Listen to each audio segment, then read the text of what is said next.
ಬೇಸಿಗೆಯ ತೀವ್ರ ಉಷ್ಣತೆಯನ್ನ ಮನಗಂಡು ಸಮಾಜ ಸೇವೆಯ ಉದ್ದೇಶದಿಂದ ಭಾಗ್ಯಶ್ರೀ ಗ್ರಾಮೀಣ ಕೈಗಾರಿಕಾ ತರಬೇತಿ ಸಂಸ್ಥೆಯ ವಿದ್ಯಾರ್ಥಿಗಳಿಂದ ಸಾರ್ವಜನಿಕರಿಗೆ ಉಚಿತ ಮಜ್ಜಿಗೆ ವಿತರಣೆ ಕಾರ್ಯಕ್ರಮ ಹಮ್ಮಿಕೊಳ್ಳಲಾಯಿತು. ಈ ಸಮಾಜಮುಖಿ ಕಾರ್ಯಕ್ರಮದಲ್ಲಿ ವಿದ್ಯಾರ್ಥಿಗಳು ರಸ್ತೆ ಪ್ರಯಾಣಿಕರು, ಕಾರ್ಮಿಕರು ಹಾಗೂ ಸಾರ್ವಜನಿಕರಿಗೆ ಉಚಿತ ಮಜ್ಜಿಗೆ ವಿತರಿಸಿ ಮಾನವೀಯತೆ ಮತ್ತು ಸೇವಾ ಮನೋಭಾವವನ್ನು ಮೆರೆದಿದ್ದಾರೆ.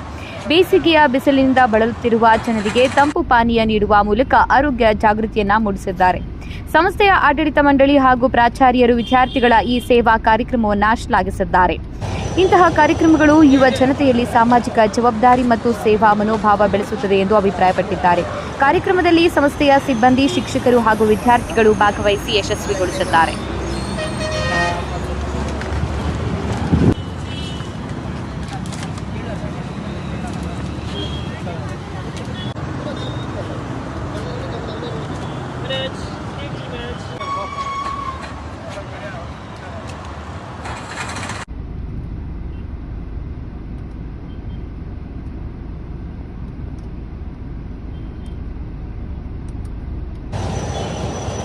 Yeah.